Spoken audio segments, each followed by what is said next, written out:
I'm John, and I'm a non-traditional student who loves to travel.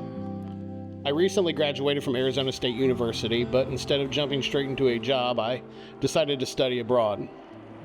So what did I do next? I flew to Miami. First, I visited Little Havana. I explored the area looking for Cuban culture to compare with my trip later. I found a restaurant called Old Havana Cuban Bar and Casino where I enjoyed ropa vieja while listening to some live music. After that, I traveled to Havana with my fellow students where we made the news because of an emergency landing. I'll share the link below. We stayed in a casa particular where our host, Ileana, served amazing breakfast every morning. She treated us to fresh mango, Cuban bread, meat, and cheese. After fueling up in the morning, we did the most important thing. Went to the bodega for water, and then met our fellow students for the taxi ride over to CIPS, the Center for Psychological and Sociological Research, which was our classroom for the trip.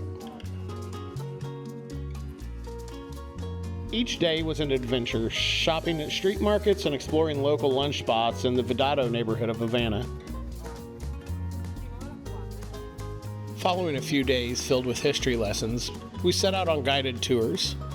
One visit took us to the San Francisco de Paula neighborhood where we explored Ernest Hemingway's former home.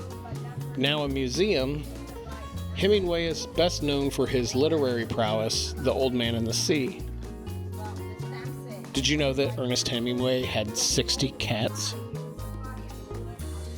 We also visited the Cristo de la Habana statue, which provides a beautiful view of the bay and the city of Havana.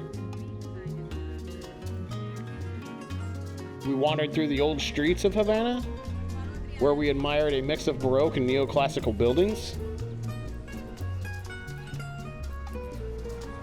While in Havana, we visited Casa de Africa, a museum focusing on African heritage in Cuba.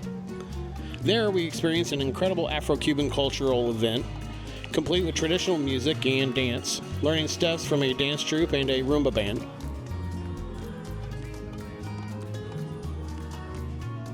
In the evenings, a group of us walked to dinner. One of our favorite places was a paladar called Vitrola. Most paladars in Cuba have live music, salsa, jazz. These performances made for unforgettable nights.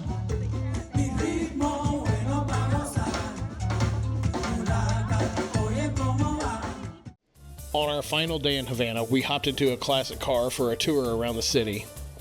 Many of these vintage vehicles have been passed down through families since the 1950s and are often fitted with repurposed parts. Our guides were very knowledgeable. They showed us the mountain cone, a seawall that protects the city,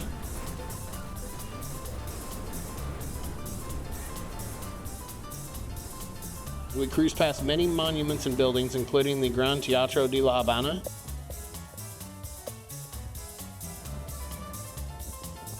the Capitola Nacional de La Habana, and the Plaza de la Revolucion.